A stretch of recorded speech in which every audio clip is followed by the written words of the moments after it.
meron na po ba tayong mga ebidensya, mga documented na magpapatutuong itong mga vloggers na ito, itong particular na lumalabas sa document, talaga pong mga troll armies ito, mga fake news lamang yung kanilang ginagawa at sinasabi. So hindi naman din po kayo kabilang doon sa mga masasabing nagpapakalat din ng fake news. Yung pong sinasabi natin na magkaroon ng regulatory body, sa palagay po namin ay napapanahon dahil tayo po sa mainstream media, tayo po ay sakop at nare-regulate po ng MTRCB. Kung tayo po ay miyembro ng KBP, meron pa rin po tayong KBP. So sa tingin po natin, sa ating palagay, ang pagkaroon ng regulatory body, separate na regulatory body for the social media, ay napapanahon din po para po maiwasan yung mga pang-aabuso.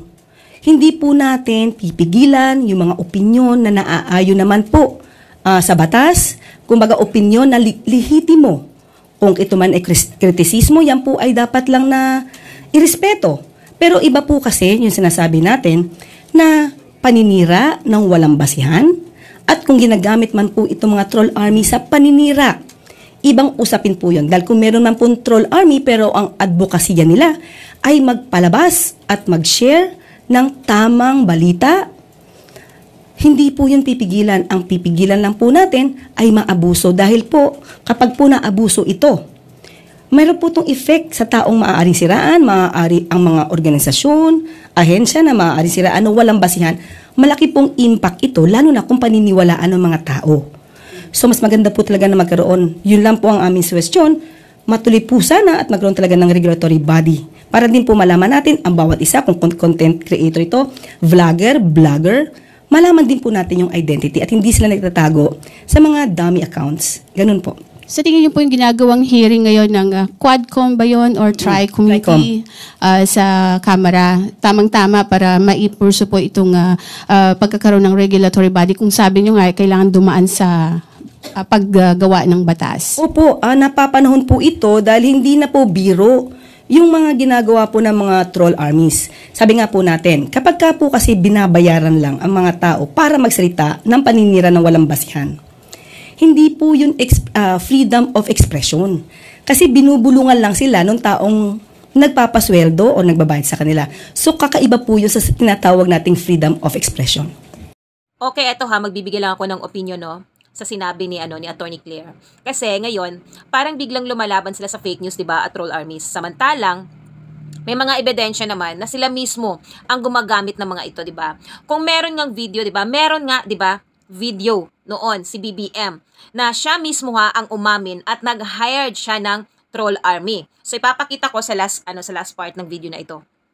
'Di ba? So parang inaamin na rin nila na parte talaga ng political strategy nila ang paggamit ng disinformation. At ito rin ang dahilan kung bakit mahirap paniwala ng anti-fake news campaign nila. Ang tanong, ito ba ay genuine effort para linisin ang information space o paraan lang para patahimikin ang mga kritiko ng administrasyon na ito? 'Di ba? Habang patuloy nilang ginagamit ang parehong taktika. Okay, pakinggan natin ang sagot ni Attorney sa tanong ng isang reporter kung bakit or kabilang ba siya sa mga nagpapakalat ng fake news. Ma'am, lang po since medyo baka matagalan pa po kung magkaroon ng batas, hintayin natin. Ano po yung mga immediate na mga plano ng PCO para malabanan ito? Meron na po ba tayong mga ebidensya, mga documented na magpapatutuong itong mga vloggers na ito, itong particular na lumalabas sa document, talaga pong mga troll armies ito, mga fake news lamang yung kanilang ginagawa at sinasabi. Actually, syempre po, bago po tayo magbintang, alam naman natin, we have to presume them innocent until proven guilty.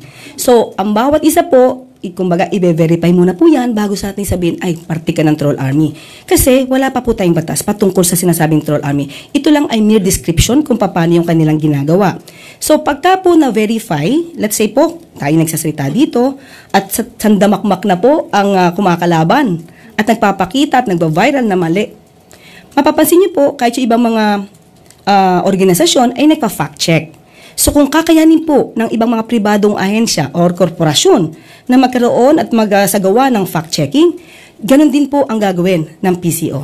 Pipilitin po nating maayos po yan at mas isagawa na maayos. So far po wala pa kayong na-verify na masabi na ito talaga ay nagpapakalat ng fake news, troll army po itong mga ito. Wala pa po in particular, pero inaaral na po namin, kaya po yung mga ibang mga sinasabi nating fake news ay atin pong sinasagot hanggat sa makakaya natin.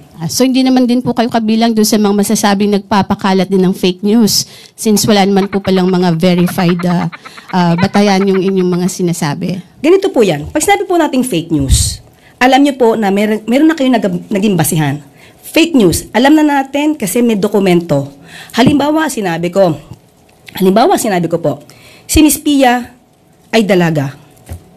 When in fact, there's a record na she's married. So, sinabi ko, dalaga yan. Is that fake news? Of course, kasi may batayan. So, bago naman po namin sabihin na fake news, dapat meron po kaming batayan. Eh, sabi ko, the only option that we have is social media. Kaya, June kami nag-concentrate. Kaya, nag-hire ako ng libo-libo na troll army. Ipapakilala ko sa inyo ang ating troll army. Can you please show yourselves? Emerald, Franz, Gerald, tatlo yung troll army natin, tatlo.